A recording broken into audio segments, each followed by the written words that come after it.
اچھا، مشکل کشا، داتا، حاجت روا، غریب نواز، اس طرح کے جو معاملات ہیں، یہ جو کہے جاتے ہیں، یہ اس میں لوگ اعتراض اٹھاتے ہیں یہ تو سارے اللہ تعالیٰ کے جو ہے نا اللہ تعالیٰ کی صفت میں یا اللہ تعالیٰ کے کام ہے، تو یہ آپ دوسرے لوگوں پر کیسے ڈال دیتے ہیں؟ دیکھیں، اس میں پہلی چیز یہ ذہن میں رکھیے گا کہ نام سیم ہو جانے سے ضروری نہیں کہ صفات بھی سیم ہو جائیں. صحیح. اللہ تعالیٰ رؤوف الرحیم ہے، ان اللہ بالناس لرؤوف الرحیم. ایسا ہی ہے. سرکار علیہ السلام کے لیے کیا نہیں فرمایا اللہ تعالیٰ نے کہ وہ مومنوں پر رؤوف الرحیم ہے؟ سبحان اللہ. نام تو سیم ہے، بالکل. اللہ بھی رؤوف الرحیم، سرکار علیہ السلام بھی رؤوف الرحیم. اللہ بھی مشکل کشا، بندے بھی مشکل کشا. اللہ اکبر، صدیق اکبر.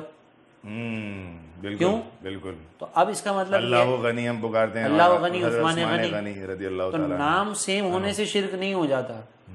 اب کیا ہم مشکل کشا اگر کسی کو کہہ رہے ہیں تو کیا ایسا ہی مشکل کشا کہہ رہے ہیں جیسا اللہ ہے؟ بالکل نہیں. اچھا، اب یہ مشکل کشائی کیا ہے؟ کسی کی مشکل اور پریشانی دور کر دینا.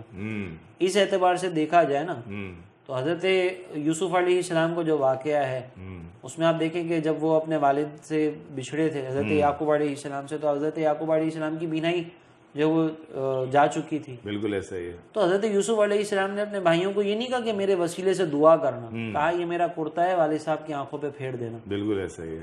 تو یہ بھی تو مشکل کشائی ہو رہی ہے نا. اپنے والد صاحب کی مشکل کشائی کیسے دور ہو رہی ہے؟ دعا سے نہیں، میرا کرتا جا کر آنکھوں پر پھیر دینا تو ہو جائے گی دور. بالکل ٹھیک ہے. تو یہ بھی تو مشکل کشائی ہے، ایسا ہی. لیکن یہ وہ والی مشکل کشائی نہیں جیسے رب مشکل کشائی فرماتا ہے. ایسا ہی ہے. یہاں پہ حضرت یوسف علیہ السلام اور آپ کا کرتا یہ اللہ تبارک و تعالیٰ کا محتاج ہے، اللہ کے اذن کا محتاج ہے. لیکن اللہ تبارک و تعالیٰ کے محتاج ہے نہیں. اللہ تعالیٰ چاہتا تو اس کرتے میں اثر بھی نہ رہتا. ایسا ہی ہے. ایسا ہی ہے. ایسا ہی. تو اسی لیے یہ چیزیں ہمیں سمجھنا بہت ضروری ہے کہ صرف لفظوں کا ایک جیسا ہو جانا اس سے کوئی شرک کا تصور نہیں آتا، ورنہ تو پھر بہت سارے معاملات کے اندر آئے گا. قائد اعظم سب سے بڑے رہنما کیا میرے آقا نہیں ہے؟ صحیح بات ہے. لیکن یہ تو سارے جملے بول رہے ہوتے ہیں. تو کیا اس کا مطلب یہ ہے کہ اس کا بھی تعلق 100% نیت سے سب سے پہلے ہے؟ بالکل، اس کا تعلق نیت سے ہے. آپ کسی کو خدا سمجھ رہے ہیں یا نہیں سمجھ رہے، یہیں پہ ساری بات آ جائے گی. دیکھیں، اب عبادت کا مطلب کیا ہے؟ کسی کو خدا سمجھ کر اس کی تعظیم کرنا. بالکل صحیح ہے. خدا سمجھ کر. اب وہ سمجھ رہا ہے یا نہیں سمجھ رہا ہے ایک الگ مسئلہ. اب سجدہ جو ہے یہ بھی دو طرح کا ہے نا.